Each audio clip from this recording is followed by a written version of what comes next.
کسے منگتے نو نہ موڑی خزانے سارے تیرے. اور یاد رکھنا کہ یہ شاعر نے اپنا کوئی تخیل پیش نہیں کیا، شاعر نے اپنا کوئی خیال نہیں بتایا، بلکہ شاعر نے قرآن بتایا ہے اور مصطفیٰ کا فرمان بتایا. سبحان اللہ. خدا کا قرآن بتایا ہے، آقا کا عالی شان فرمان بتایا ہے. میرے آقا فرماتے ہیں کہ سارے خزانوں کی کنجیاں مجھے عطا کر دی گئی ہیں، سارے خزانوں کی کنجیاں مجھے دے دی گئی ہیں، مجھے عطا کر دی گئی ہیں. یعنی خدا نے سارے خزانوں کی کنجیاں مجھے دے دی ہیں. حضور نے یہ تو فرمایا ہے کہ کنجیاں مجھے عطا کر دی گئی، یہ کہیں نہیں فرمایا کہ خدا نے وہ کنجیاں دینے کے بعد واپس بھی لے لی. کوئی مجھے دکھا دے حدیث کی ساری کتابوں سے کہیں حضور کا یہ فرمان کوئی دکھا دے کہ آقا نے کہیں فرمایا ہو کہ یہ کنجیاں خدا نے واپس بھی لے لی ہیں. یہ تو فرمایا ہے عطا کی ہیں، مگر یہ نہیں فرمایا کہ واپس لے لی. مطلب کیا؟ خدا نے وہ خزانوں کی کنجیاں جب سے مصطفیٰ کو عطا کی ہیں. توجہ ہے سب کی؟ سب کو سمجھ آ رہا ہے؟ خدا نے وہ کنجیاں جب سے مصطفیٰ کو عطا کی ہیں تب سے مصطفیٰ کے پاس ہے، اب بھی مصطفیٰ کے پاس ہے، اس وقت بھی آقا کے پاس ہے اور ہمیشہ آقا کے پاس رہے گی. اور یاد رکھنا کہ کنجیاں کسی چیز کی ہمیشہ اس کو دی جاتی ہیں جس کو مالک بنایا جاتا ہے. کسی چیز کی کنجیاں ہمیشہ کے لیے اسے دی جاتی ہیں جسے اس چیز کا مالک بنایا جاتا ہے. توجہ کرنا میری طرف. تو مطلب کیا؟ میرے خدا نے اپنے محبوب کو سارے خزانوں کی کنجیاں عطا کر کے سارے خزانوں کا مالک بنا کے فرمایا وَأَمَّا السَّائِلَ فَلَا تَنْهَرْ. حبیب کسے منگتے نو نہ موڑی خزانے سارے تیرے. خزانے سارے تیرے. اب خدا نے مصطفیٰ کو سارے خزانوں کا مالک بنا دیا اور فرمایا حبیب منگتے آئے عطا کرتے جانا، یہ کبھی ختم نہیں ہوگا کیونکہ سارے خزانے آپ کے ہیں. اب سلطان کونین کے دربار کا حال کیا رہا؟ تاجدار کائنات کے دربار عالی شان کا، سلطان کونین کے دربار عالی شان کی عطاؤں کا حال کیا رہا اور حال کیا ہے؟ اس کو اعلیٰ حضرت بیان فرماتے ہیں. اعلیٰ حضرت فرماتے ہیں واہ کیا جود و کرم ہے شاہ بطحا تیرا، نہیں سنتا ہی نہیں مانگنے والا تیرا، نہیں سنتا ہی نہیں مانگنے والا تیرا. اعلیٰ حضرت یہ عرض کرتے ہیں میرے آقا آپ کے دربار عالی شان کا حال یہ ہے کہ کبھی اٹھنے والا دامن خالی نہیں گیا. کیوں؟ کہ یہ کریموں کے دربار کی شان ہی نہیں ہے. کوئی اٹھنے والا دامن خالی لوٹے خالی جائے، یہ کریموں کے دربار کی شان ہی نہیں ہے میرے آقا. آپ تو سارے کریموں کے شہنشاہ ہیں، آپ تو سارے کریموں کے سلطان ہیں، شہنشاہ ہیں. تو آپ کے دربار عالی شان سے کوئی اٹھنے والا دامن کیسے خالی جا سکتا؟ حضرت سعد بن سعد رضی اللہ تعالیٰ عنہ آپ حدیث پاک کے راوی ہیں اور اس حدیث کو امام بخاری نے صحیح بخاری میں نقل کیا ہے، یعنی صحیح بخاری سے صحیح حدیث دینے لگا. حضرت سعد فرماتے ہیں کہ ایک عورت حضور کی بارگاہ میں چادر لے کے آئی تحفہ پیش کرنے کے لیے. چادر لے کے آئی، عرض کیا یا رسول اللہ یہ میں نے آپ کے لیے اپنے ہاتھ سے بنی ہے. اس اللہ کی بندی کی محبت ذرا دیکھو، اس اللہ کی بندی کا محبت کا انداز دیکھو. یا رسول اللہ کسی اور سے نہیں بنوائی، کسی اور سے بھی لے کے بنوا کے تحفہ پیش کرے تو محبت تو پھر بھی بڑی ہوتی ہے، مگر یا رسول اللہ کسی اور سے نہیں بنوائی، نہ بنی بنائی خریدی، میں نے اپنے ہاتھ سے بنی ہے آپ کے لیے. اب میرے آقا کو ضرورت بھی تھی چادر کی، قبول فرما لی. فرماتے ہیں راوی آقا زیب تن فرما کے بطور تہمت باندھا ہمارے پاس تشریف لائے. خیال کرنا ابھی چادر آئی ہے، آقا کی بارگاہ میں زیب تن فرمائی، ہمارے پاس تشریف لائے. ایک شخص کو وہ پسند آ گئی، ایک صحابی کو پسند آ گئی. اچھا یا رسول اللہ بڑی پیاری ہے، بڑی خوبصورت ہے، صحیح بخاری سے صحیح حدیث ہے، بڑی پیاری ہے، مجھے عطا فرما میرے آقا نے فرمایا ہاں ابھی تھوڑی دیر بعد، ابھی تھوڑی دیر بعد۔ اس کا مطلب کیا تھا؟ میرے آقا گھر گئے، اپنے دولت خانہ میں تشریف لے گئے، جا کے وہ تہمت تبدیل فرمایا، وہ چادر کھولی، لا کے لپیٹ کے اس کو عطا کر دی۔ حالانکہ ضرورت بھی تھی، اس کو عطا کر دی، مگر یہ نہیں فرمایا کہ نہیں مجھے ضرورت ہے۔ کیوں؟ نہیں سنتا ہی نہیں مانگنے والا تیرا، نہیں سنتا ہی نہیں مانگنے والا تیرا۔ یہ نہیں فرمایا کہ نہیں مجھے ضرورت ہے، ابھی آئیے عطا فرما دی۔ راوی کہتے ہیں لوگوں نے اس شخص کو کہا، اس صحابی کو کہا کہ تو نے اچھا نہیں کیا، تو نے چادر مانگ کے، تجھے پتا ہے حضور کو ضرورت بھی تھی، اور تو یہ بھی جانتا ہے کہ آقا کبھی منگتے کو خالی نہیں لوٹاتے، اٹھنے والا دعوت کبھی خالی نہیں لوٹاتے۔ تجھے یہ بھی پتا ہے، یہ کون کہہ رہے ہیں؟ صحابہ کہہ رہے ہیں۔ کون کہہ رہے ہیں؟ یہ صحابہ کہہ رہے ہیں، آقا کی سخاوت کو بیان کر رہے ہیں، دربار مصطفیٰ کی، سلطان کونین کے دربار کی سخاوت کا حال بیان کر رہے ہیں صحابہ۔ اب اگر کوئی صحابہ کا نعرہ لگائے، صحابہ کی محبت کا دم پھلے اور صحابہ کا نام تو لے مگر صحابہ کی بات نہ مانے، تو پھر یہ کیا ہوگا؟ یہ نفاق ہوگا، یہ صحابہ کے ساتھ دغا ہوگا۔ لوگوں، صحابہ فرماتے ہیں، کہا کہ تجھے پتا ہے حضور کبھی منگتے کو منع نہیں فرماتے، خالی نہیں لوٹاتے۔ تو اس عاشق نے کیا جواب دیا؟ وہ عاشق کہنے لگا کیا تمہارا خیال یہ ہے کہ یہ چادر میں نے پہننے کے لیے لی ہے؟ کیا تم یہ سمجھتے ہو کہ یہ چادر پہننے کے لیے لی ہے؟ کہا نہیں، پہننے کے لیے نہیں لی، بلکہ اس لیے لی ہے کہ یہ چادر میرا کفن بن جائے،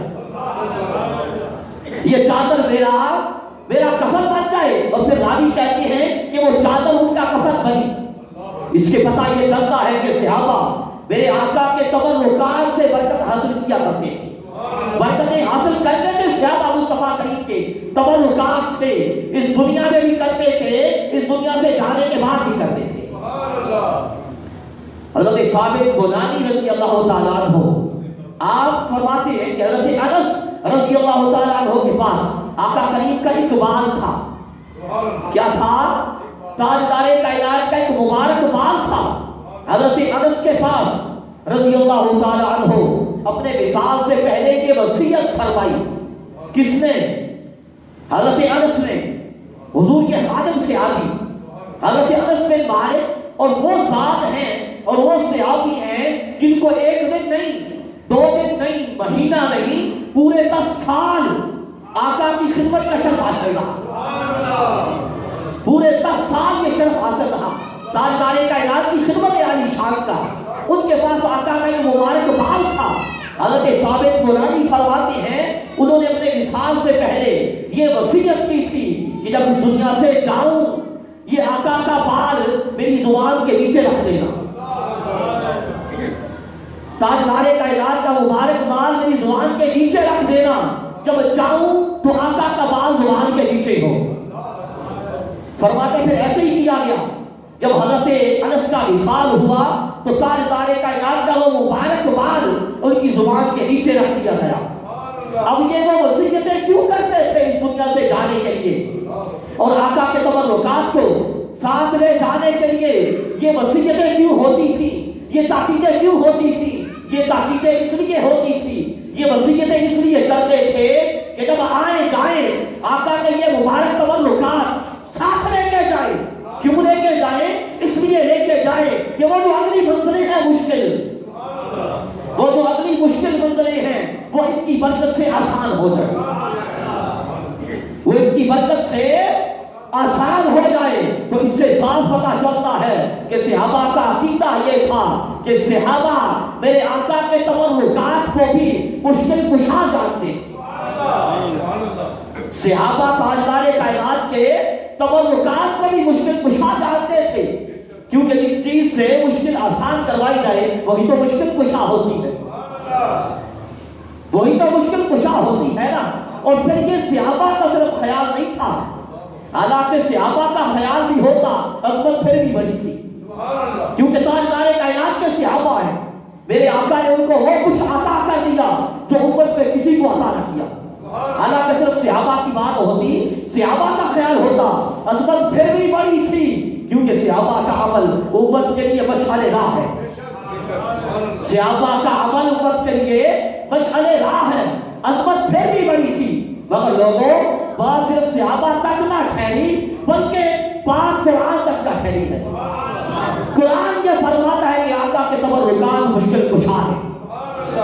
وہ کیسے قرآن یہ بتاتا ہے کہ وہ کپڑا، وہ قمیص جو حضرت یوسف علیہ السلام کے جسم کے ساتھ لگی تھی، جو قمیص حضرت یوسف علیہ السلام اللہ کے نبی کے جسم کے ساتھ لگی تھی، وہ قمیص بھی مشکل کشا تھی۔ وہ قمیص کیا تھی؟ مشکل۔ حضرت یوسف علیہ السلام کے جسم کے ساتھ لگ جانے والی قمیص وہ جب ڈالی گی نا حضرت یعقوب کے چہرے پہ علیہ السلام، تو حضرت یعقوب کی وہ کھوئی ہوئی بینائی، ان کی رابینہ آنکھیں دوبارہ بھی نہ ہو گئی۔ کیسے ہو گئی؟ حضرت یوسف علیہ السلام کی قمیص ڈالنے کی وجہ سے۔ تو بھلا بتائیے کہ حضرت یوسف اللہ کے نبی کے جسم سے لگ جائے کپڑا تو وہ کپڑا مشکل کشا ہو جاتا ہے، تو تاجدار کائنات کے جسم اقدس کے ساتھ لگ جائے، تاجدار کائنات کے جسم پاک کے ساتھ لگی ہوئی چیزیں کتنی بڑی مشکل کشا ہوگی۔ آقا کے تبرکات کی مشکل کشائی کا عالم کیا ہوگا؟ اور پھر جس محبوب کی چیزیں، جس آقا کے تبرکات اتنے مشکل کشا ہو کہ جن کی مشکل کشائی کا اندازہ نہیں کیا جا سکتا، وہ محبوب خود کتنے بڑے مشکل کشا ہو۔ تو عرض یہ کر رہا تھا، صحابہ نے اس کو یہ کہا کہ تو نے اچھا نہیں کیا، کیونکہ حضور کبھی منگنے کو خالی نہیں لوٹاتے۔ ایک مرتبہ حضرت انس رضی اللہ تعالیٰ عنہ فرماتے ہیں، حدیث پاک میں راوی ہے کہ ایک مرتبہ بحرین سے حضور کی بارگاہ میں مال آیا، آقا کی بارگاہ میں بحرین سے مال آیا۔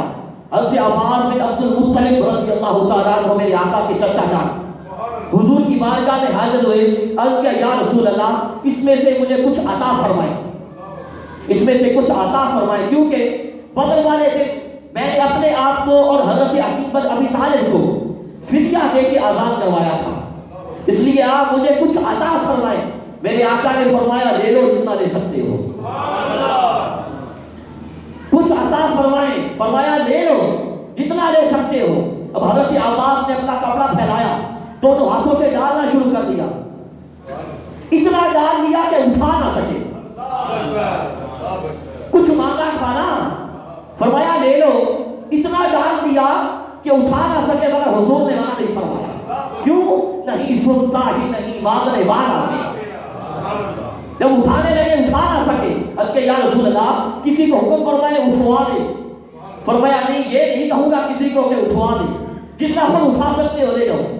انہوں نے اس میں سے کچھ نکالا اور خود جتنا اٹھا سکتے تھے اپنے کندھے پہ رکھا اور لے گئے۔ مطلب کیا کہ جو دامن بھی اٹھا مار گئے مصطفیٰ نے، میرے آقا نے اس کو خالی نہیں لٹایا، مغلوبوں کو عطا کر کے لٹایا، اور کتنا عطا کیا۔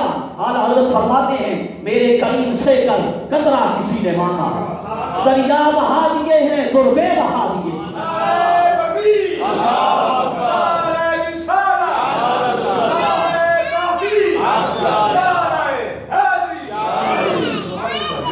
میرے کریم سے کر قطرہ کسی نے مانگا، دریا بہا دیے ہیں دربے بہا دیے ہیں۔ اور پھر یہ عطائیں جو تھی، یہ آقا کا عطا کر دینا، یہ دریا عطا کر دینا، کسی نے ذرہ مانگا اس کو زر عطا کر دیا، کسی نے کچھ مانگا اس کو دریا عطا کر دیا۔ یہ جو عطا تھی آقا کی، یہ تاجدار کائنات کے خزانہ کا کتنا حصہ تھی، یہ حضور کے خزانوں کا کتنا حصہ تھی، یہ بھی اعلیٰ حضرت فرماتے ہیں۔ اعلیٰ حضرت فرماتے ہیں تارے چلتے ہیں عطا کے، یہ ہے قطرہ تیرا، تارے چلتے ہیں عطا کے، یہ ہے قطرہ تیرا، تارے چلتے ہیں سخا کے، یہ ہے ذرہ تیرا۔ یہ بھی فرماتے ہیں میرے آقا یہ جو عطاؤں کے چشمے جاری ہیں، یہ جو عطاؤں کے فوارے چل رہے ہیں، یہ آپ کا صرف ایک قطرہ ہے، اور جو عطا کے اور سخا کے جو تارے چل رہے ہیں آقا، یہ تو آپ کا ایک ذرہ ہے، آپ کا ایک ذرہ ہے، یہ جو عطاؤں کے اپنا تارے چل رہے ہیں سخاؤں کے۔ وہ کیوں؟ وہ اس لیے کیونکہ جس کی دو بوند ہے کوثر و سلسبیل، جس کی دو بوند ہے کوثر و سلسبیل، ہے وہ رحمت رغبت کا دریا ہمارا ہے۔ یہ دنیا کیا چیز ہے، یہ جہاں کیا چیز ہے، وہ جو جنت میں ہونے کوثر ہے اور جو سلسبیل ہے وہ بھی مصطفیٰ کی صرف 2 بوند ہے، وہ تاجدار کائنات کے خزانوں کی صرف 2 بوند ہے۔ یہ جہاں کیا چیز ہے وہ کوثر و سلسبیل، کیونکہ وہ خدا فرماتا ہے کہ حبیب کو عطا کر کے انا اعطیناک الکوثر، میرے حبیب ہم نے آپ کو دونوں جہاں کی کثرت عطا کر دی، آپ کو خیر کثیر عطا کر دیا۔ ساری دنیا کی نعمتوں کے بارے میں فرماتا ہے قل متاع الدنیا قلیل، کون فرماتا ہے؟ خدا ساری دنیا کی نعمتوں کے بارے میں فرماتا ہے قل متاع الدنیا قلیل، کہ یہ ساری دنیا کی جو نعمتیں ہیں یہ قلیل ہیں، مگر حبیب کو فرماتے ہیں حبیب ہم نے آپ کو خیر کثیر عطا کر دیا، ہم نے آپ کو خیر کثیر عطا کر دیا۔ اب اندازہ کریں یہ ساری دنیا جس خدا کی قلیل ہے، اور خدا جو اس دنیا کو ساری دنیا کو قلیل کہتا ہے، اس کا کثیر کیا ہوگا، اس کا کثیر کیا ہوگا؟ پھر یہ نہیں فرمایا حبیب ہم نے آپ کو کثیر عطا کر دیا، فرمایا خیر کثیر عطا کر دیا، خیر کثیر عطا کر دیا۔ خدا نے مصطفیٰ کو کتنا عطا کیا، کتنی سلطنت عطا کی، اور کہاں تک حضور کی ملکیت اور حضور کو مالک بنایا میرے خدا نے، یہ بھی اعلیٰ حضرت کی زبانی سمجھاتا ہے۔ اعلیٰ حضرت فرماتے ہیں ہر کنجی ان کے ہاتھ میں ہے، سبحان اللہ، ہر کنجی ان کے ہاتھ میں ہے، مال کے گل کہلاتے یہ، سبحان اللہ، ہر کنجی ان کے ہاتھ میں ہے، مال کے گل کہلاتے یہ ہیں، ساری کثرت پاتے یہ ہیں، ساری کثرت پاتے یہ ہیں، رب ہے موتی یہ ہے قاسم، رزق اس کا ہے کھلاتے یہ ہیں، رزق اس کا کھلاتے یہ ہیں، رب ہے موتی یہ ہے قاسم، رزق اس کا کھلاتے یہ ہیں، ساری کثرت پاتے یہ ہیں، انا اعطیناک الکوثر۔ اب عام الفاظ میں آپ کو بتاؤں کہ خدا نے مصطفیٰ کو اپنی ساری خدائی کا مالک بنا دیا ہے، یعنی خال کے گل نے مصطفیٰ کو مال کے گل بنا دیا ہے۔ اب عرض یہ کر رہا تھا، اعلیٰ حضرت یہ عرض کرتے ہیں واہ کیا جود و کرم ہے شاہ مدحہ تیرا۔ جود جو ہے نا، جود کا معنی بھی عطا ہے، عطا کرنا، اور کرم کا معنی بھی عطا کرنا ہے۔ جود کا معنی بھی عطا کرنا اور کرم کا معنی بھی عطا کرنا ہے، یعنی دونوں عطائیں ہیں، دونوں کا معنی عطا کرنا ہے، مگر علماء فرماتے ہیں کہ ان میں فرق ہے۔ ان عطاؤں میں کیا ہے؟ ان عطاؤں میں فرق ہے۔ فرماتے ہیں علماء الجود ما کان بغیر سوال والکرم بسؤال۔